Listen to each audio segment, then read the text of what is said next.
پیدائش اس کا 10واں باب جو 32 آیات پر مشتمل ہے۔ نوح کے بیٹوں سم، حام اور یافت کی اولاد یہ ہیں۔ طوفان کے بعد ان کے ہاں بیٹے پیدا ہوئے۔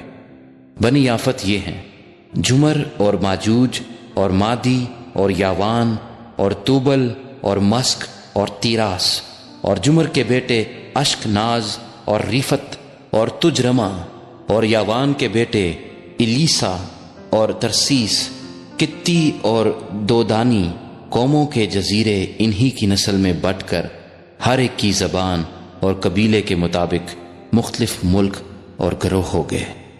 اور بنی حام یہ ہیں: کوش اور مصر اور فوت اور کنان، اور بنی کوش یہ ہیں: سبا اور حویلہ اور سبتا اور رما اور سبتیکا، اور بنی رما یہ ہیں: سبا اور ددان۔ اور کوش سے نمرود پیدا ہوا، وہ روئے زمین پر ایک سورما ہوا ہے، خداوند کے سامنے وہ ایک شکاری سورما ہوا ہے، اس لیے یہ مثل چلی کہ خداوند کے سامنے نمرود سا شکاری سورما۔ اور اس کی بادشاہی کی ابتدا ملک سنار میں بابل اور ارک اور اکاد اور کلنا سے ہوئی۔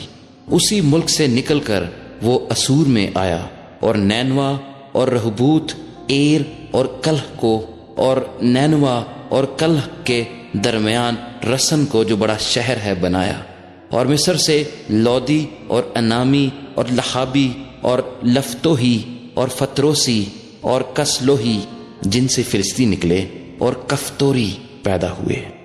اور کنان سے سیدا جو اس کا پہلوٹھا تھا، اور ہت اور یبوسی اور اموری اور جرجاسی اور ہوی اور ارکی اور سینی اور اروادی اور سماری اور حماتی پیدا ہوئے۔ اور بعد میں کنانی قبیلے پھیل گئے، اور کنانیوں کی حد یہ ہے: سیدا سے غزہ تک جو جرار کے راستے پر ہے، پھر وہاں سے لسا تک جو صدوم اور امورا اور ادما اور زبیان کی راہ پر ہے۔ سو بنی حام یہ ہیں جو اپنے اپنے ملک اور گروہوں میں اپنے قبیلوں اور اپنی زبانوں کے مطابق آباد ہیں۔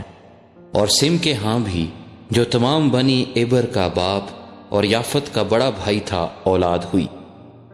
بنی سم یہ ہیں: ایلام اور اسور اور ارفکسد اور لود اور ارام، اور بنی ارام یہ ہیں: اوز اور ہول اور ہپتر اور مس۔